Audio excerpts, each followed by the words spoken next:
Fala Legião X, esse é o Projeto X que multiplica suas chances de aprovação.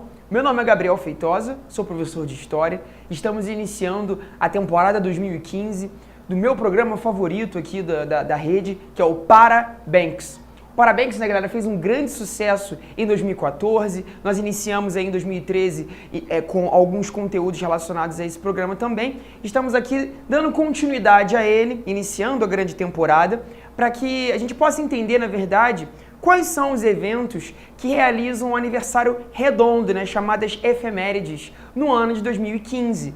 Então, todas as datas, pessoal, que termina com 5, você pega do século 20 principalmente, né, 1905, 1915, 25, 30, enfim, datas que completam esse aniversáriozinho redondo no ano de 2015, podem aparecer no seu concurso, tanto no Enem, como também no concurso da sua cidade. A gente fala especificamente do estadual aqui do Rio de Janeiro, mas isso também pode ser abordado em qualquer estadual de qualquer lugar do Brasil. Então, realmente, nós percebemos que as provinhas de história gostam de falar desses eventos que comemoram esses aniversários aí redondinhos. Então, para a gente começar a falar desse papo, começar a iniciar aí, eu queria trazer um evento muito importante na história do Brasil, que foi iniciado em 1555, que é a famosa França Antártica. Galera, perceba uma coisa, o projeto da França Antártica, ele foi desenvolvido exatamente pela França, obviamente, né, a partir do século XVI, e perceba que o nome, né, França Antártica, é uma referência, na verdade, ao hemisfério sul, já que seria o oposto do hemisfério norte, a região antártica, a região que está para baixo. A França é um país, né, um estado nacional, localizado na região norte. Então, o grande objetivo dos franceses aqui é conquistar uma região ao sul do mapa, que é exatamente o Brasil. Então, nós vamos notar que, a partir desse momento, os franceses desenvolverão um projeto colonizador em nosso território. Esse projeto colonizador levará o nome de França Antártica. E a gente tem que analisar, galera, quais são as causas principais que levam os franceses a uma tentativa de controle do Brasil. Entenda que, especificamente, estamos falando aqui do Rio de Janeiro. Então, isso se relaciona muito com a história carioca. Atenção aqui a galera que vai tentar o UERJ, porque realmente o UERJ gosta de falar de uma história citadina da nossa cidade. Então, realmente, há uma atenção grande.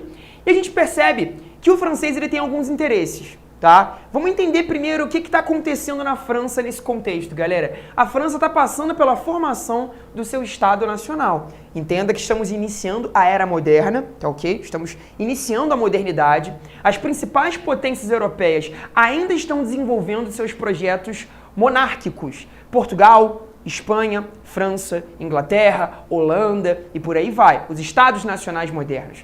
E a partir desse momento você nota que Portugal foi o primeiro grande Estado nacional a se formar no continente europeu. Você tem a famosa Revolução de Avis em 1385, fato que nós também teremos que analisar no Parabanks. A partir dessa formação do Estado Nacional português, você percebe que Portugal consegue uma vantagem, né, pessoal? É o primeiro a se lançar ao mar nas expansões marítimas, nas grandes navegações. Isso faz com que Portugal comece a conquistar a África, comece a conquistar a própria América, o Brasil, e tenha suas posses também no continente asiático. França não participa desse movimento inicialmente. Você nota como a França está ausente desse processo de expansão marítima. Então, realmente, nós devemos analisar que o francês ele está um pouco atrasado nas grandes navegações. Ele ainda não está participando delas de maneira ativa, de maneira completamente condensada. O que faz com que ele desenvolva projetos de colonização um pouquinho tardios, tá certo? A França participa, na verdade, da expansão de maneira um pouco retardatária. E está tentando compensar um atraso. Então, atenção ao ponto 2 aqui, ó.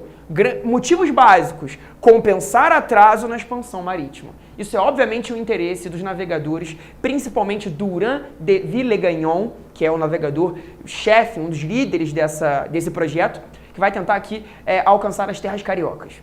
Primeiro de tudo, galera, se nós estamos falando de Rio de Janeiro, estamos falando da região litorânea, tem sempre que lembrar do pau-brasil, pessoal.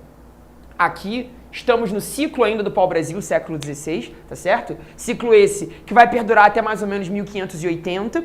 E a partir de 1580 nós começamos a entrar com açúcar, né, de maneira um pouco mais solidificada.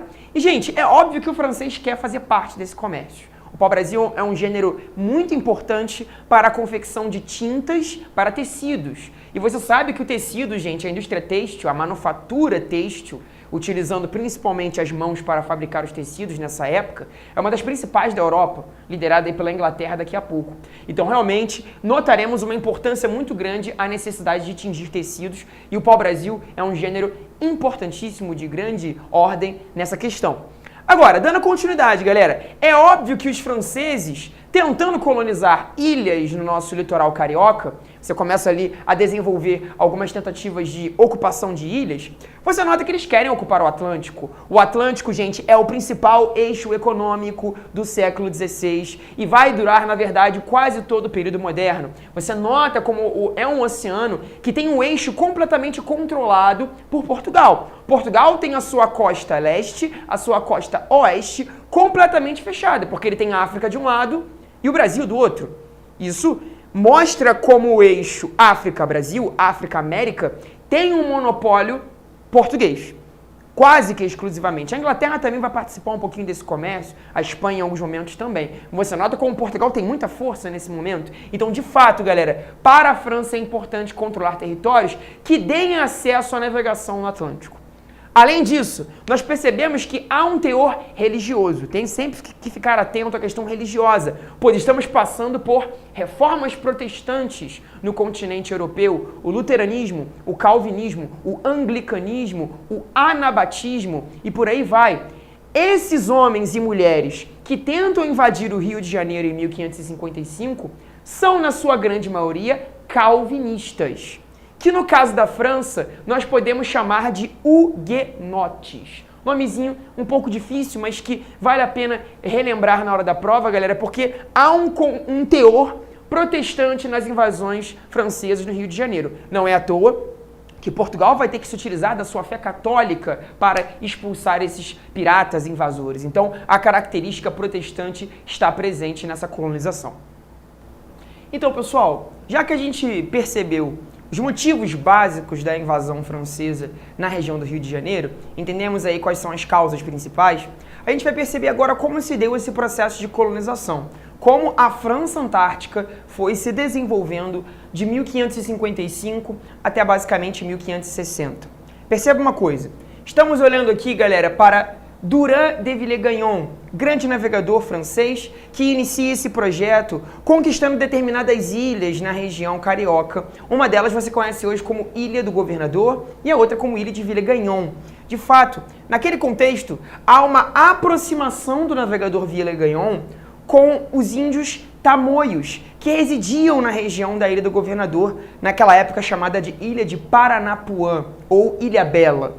Entenda, os tamoios, galera, eles vão se aproximar também dos franceses de maneira até um pouco amistosa. Você nota ali determinados acordos, trocas militares, formação de exércitos, e ali há um interessantíssimo acordo, uma interessantíssima troca de interesses, porque de fato, tanto para o índio era interessante resistir aos ataques portugueses ao lado dos franceses, e também para a França era interessante conseguir mais homens para o trabalho e assim conseguir invadir o Rio de Janeiro de maneira um pouco mais consolidada, de maneira mais fortalecida. O próprio Villegagnon fica responsável por enviar cartas a João Calvino, um dos grandes reformadores protestantes lá da Europa, exigindo que enviasse alguns protestantes para participar do contexto da França Antártica. Então você tem que lembrar sempre dessa característica do protestantismo francês que participa desse projeto, os chamados huguenotes. Mas perceba, galera, que o próprio Villegagnon terá alguns desentendimentos com esses protestantes no futuro próximo, por certas discussões teológicas. Villegagnon não era, na verdade, um grande protestante, ele estava ligado também um pouco à fé católica, então, de fato, ali há uma rusga religiosa. Mas as provas, de maneira geral, trabalham com a tese de que realmente a França Antártica tem uma participação expressiva do protestantismo, ok? Perceba uma coisa, gente, o princípio que os próprios franceses vão utilizar para ocupar essa área é o chamado princípio do uti possidet. Uti possidet, gente, na verdade é um termo naval, um termo de ocupação territorial dessa época, que significa algo como utilizar para possuir.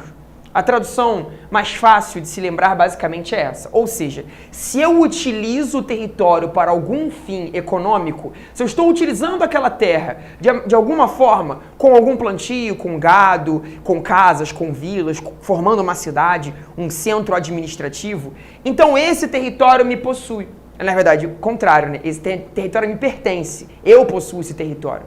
Então você nota como esse é um princípio que os franceses vão usar. Se há uma terra vazia, se há um território, enfim, não administrado por nada, apenas um monte de índios, nós podemos chegar lá e ocupar esse território e administrar esse território sob nossa própria vontade. Você nota, gente, que o francês, ele ignora de maneira muito categórica o Tratado de Tordesilhas, assinado em 1494. Vocês estão vendo isso em História do Brasil, né, com o Paulo. E ali Tordesilhas dividiu o mundo em dois pedaços, né? Um lado para a Espanha, outro lado para Portugal. Se o francês usa o Utipocidete, ele está ignorando completamente esse acordo de Tordesilhas, não levando em conta a divisão do mundo estabelecida entre Portugal e Espanha. Então ele vai dizer, bem, se eu estou encontrando uma ilha, como é o caso da Ilha do Governador, basicamente ocupada por índios, essa ilha não está sendo utilizada para nada. Portanto, ela não pertence a Portugal. Ela pode pertencer a nós. Então, realmente é um princípio importante. Portugal vai ter que utilizar alguma estratégia para expulsar essa galera, né, gente? Nós estamos no momento aqui ligado ao governo geral brasileiro, fundado ali na primeira metade do século XVI, em 1548. Notamos, gente, que o governo geral, ele estabelece uma centralização administrativa. Ou seja, o governador, ele se torna uma figura de importância, uma figura de responsabilidade no Brasil, tendo a capital em Salvador. Entenda, o terceiro governador geral, nosso amigo Mendes Sá, é escolhido quase que exclusivamente para lidar com esse conflito. Ele se torna uma espécie de grande responsável, um capitão nascimento do Brasil colonial, para resolver a problemática dos franceses. Porque já há um bom tempo, outros governadores tentaram e não conseguiram a sua expulsão. Então Mendes Sá vem de Portugal para cá com essa missão e estabelece uma estratégia. Nomeia seu sobrinho, Estácio de Sá, como chefe dos exércitos locais na região do Rio de Janeiro, para de fato organizar milícias armadas e expulsar os franceses. Naquele contexto, gente, temos a fundação da cidade do Rio de Janeiro, em 1565. Fato esse que nós vamos analisar com mais calma em uma outra aula do Parabanks, já que Rio de Janeiro também completa o aniversário de 450 anos em 2015. Então a gente tem que analisar melhor esse contexto. Mas, de maneira panorâmica, de maneira um pouco mais rápida, entenda que a participação de Estácio de Sá é fundamental. Porque ali ele consegue acordos com uma tribo inimiga dos tamoios. Parece contexto de novela, né? Parece filme de Hollywood. Os tamoios, que estão aliados aos franceses, agora terão que enfrentar uma outra tribo que vai se alinhar a Estácio de Sá, que vai se alinhar aos portugueses, os chamados Temiminós. Os Temiminós, pessoal, são inimigos dos tamoios há um bom tempo. Já entraram em conflito com essa outra etnia também há um bom tempo. Então aqui nós temos fight intenso.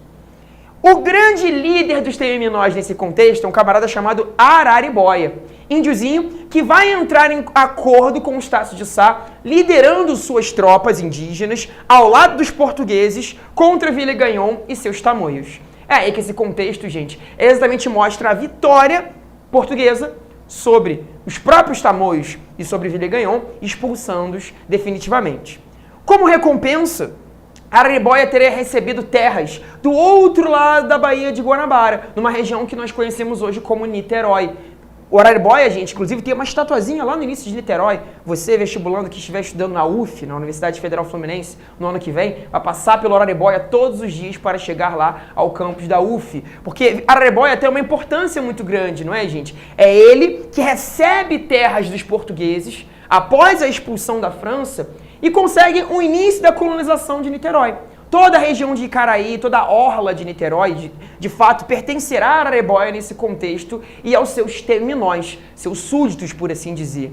De fato, Araribóia é um índio que se ocidentaliza, digamos assim, tornando-se grande fazendeiro, grande senhor de terras, o que é um fato muito interessante da história indígena brasileira, não é? Mas, de fato, gente, Entender a expulsão dos franceses, entender o fim da França Antártica, é analisar o governo de Mendes Sá e a atuação de seu sobrinho, que morre nesse contexto. Vamos analisar melhor Estácio de Sá e o próprio Rio de Janeiro num próximo encontro, galera. Fica com a gente, fica com o Parabanks, multiplicando suas chances de aprovação. É isso aí, até a próxima!